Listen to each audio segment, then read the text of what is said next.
এল নিনোর বিদায়, লা নিনার আগমন। সাধারণত লা নিনা বৈশ্বিক তাপমাত্রা কিছুটা কমিয়ে আনে, কিন্তু এবার দেখা যাচ্ছে সম্পূর্ণ ভিন্ন চিত্র।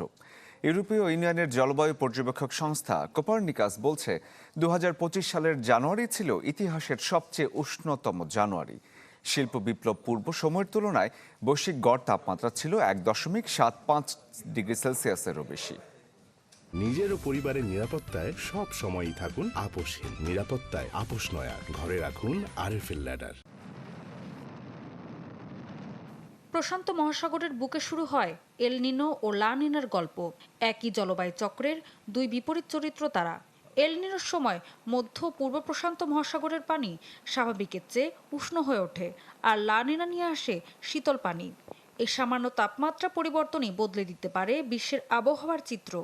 হাজারো মাইল দূরের দেশেও এর প্রভাব পড়ে বৃষ্টি, খরা, তাপমাত্রা কিংবা বন্যার মাধ্যমে।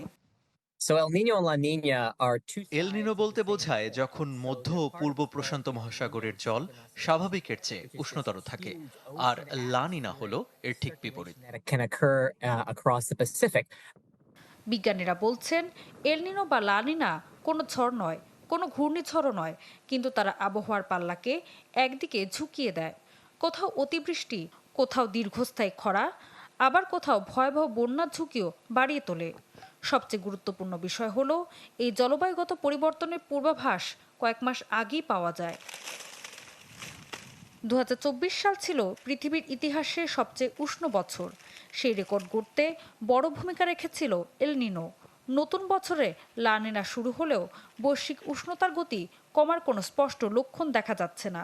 ইউরোপীয় ইউনিয়নের কোপার্নিকাস ক্লাইমেট চেঞ্জ সার্ভিস বলছে 2025 সালের জানুয়ারিতে বৈশ্বিক গড় তাপমাত্রা শিল্প বিপ্লব পূর্ব সময়ের তুলনায় ছিল 1.75 ডিগ্রি সেলসিয়াসের বেশি, আর গত 19 মাসের মধ্যে 18 মাসে তাপমাত্রা 1.5 ডিগ্রির বেশি ছিল। এদিকে বিজ্ঞানীরা আরও একটি বিষয় নিয়ে সতর্ক করছেন। জলবায়ু পরিবর্তন এখন এল নিনো ও লা নিনার প্রভাবকে আরও তীব্র করে তুলছে।